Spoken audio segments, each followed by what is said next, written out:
नमस्कार, खबर समय जगत में आपका स्वागत है। मैं हर्षिता जौहरी। आई नजर डालते हैं देश प्रदेश से जुड़ी तमाम खबरों पर। भोपाल कोरोना के मामले में पूर्व मंत्री पीसी शर्मा ने कहा कि पूरे देश में हालत बद से बदतर होती जा रही है। सरकार पूरी तरह से फैल रही है।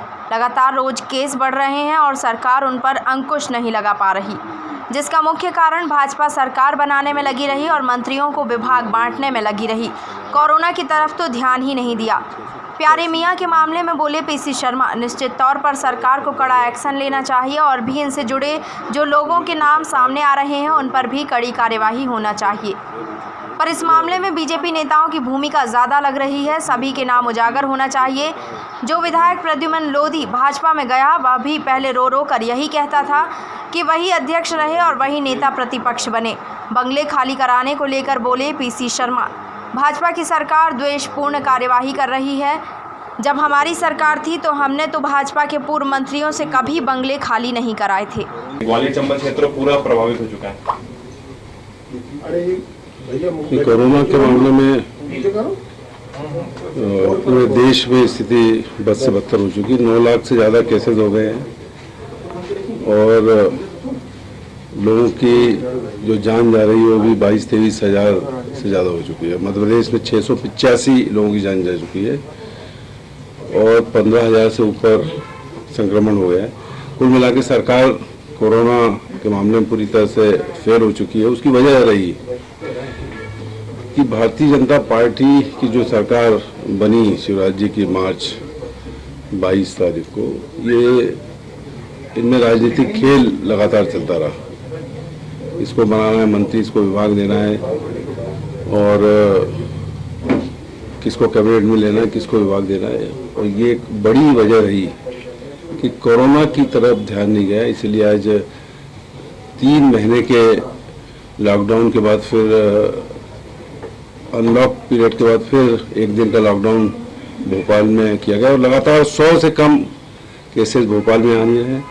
मुरैना, शिवपुरी, ग्वालियर सब में लॉकडाउन 7-7 दिन का करना पड़ रहा है। देश में, बिहार में और बाकी सभी प्रांतों में लॉकडाउन हो रहा है। कुल मिलाकर केसेस बढ़ रहे हैं और मान्यता यह है कि अगस्त के फर्स्ट वीक तक और पीक आएगा। तो मैं समझता हूं कि सरकार पूरी तरह फेल हो गई। आज भी लोगों को इलाज नहीं मिला, लगातार लोगों की जानें जा रही हैं। आज भी ये जो आम लोग हैं, भोपाल में मैंने देखा जो महिलाएं आती मेरे विधानसभा क्षेत्र से, या तो बिजली का बिल लेके आती हैं या लेके आती हैं कि हमको कोई काम नहीं मिल रहा है। जो हम लोगों ने छोटे छोटे लोन ले रखे थे, उसके लोन के जो जिन लोगों ने लोन दिया है, ऋण दिया है, वो उसकी किस्त मांगने आते हैं। हमारे पास किस्त है नहीं, खाने के लिए राशन की दिक्कत है। ये सब चीज़ें और बेरोजगारी हो गई है। ये सब जो चीज़ें हैं इस पर ध्यान नहीं दे रहे हैं। ये केवल कांग्रेस ने क्या किया, 15 महीने में भ्रष्टाचार हुआ, ये फिजूल की बातें, जिनका कोई लेना देना नहीं। ये बिजली के बिल कम नहीं कर पा रहे हैं जो कमलनाथ जी की सरकार ने 100 रुपये 100 यूनिट किया था।